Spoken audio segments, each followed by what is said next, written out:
Belgorod, le gigantesque sous-marin russe, sort d'usine, après 30 ans de fabrication. Sous-marin Belgorod, c'est un géant des mers qui pourrait changer le cours de la guerre en Ukraine. Normalement, il va être mis en service ou il l'est déjà.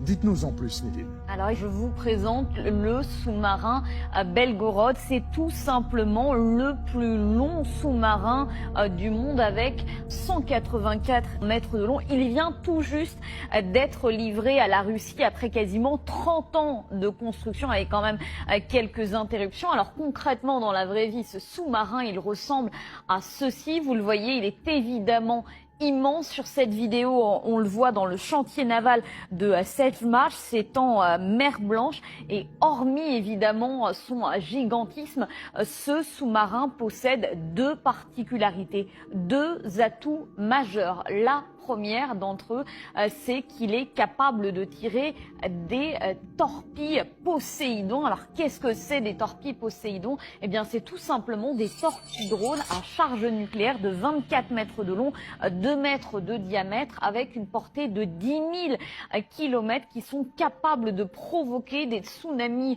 radioactifs, autrement dit capables de raser entièrement une île, détruire les côtes d'un pays. Ça c'est le premier atout.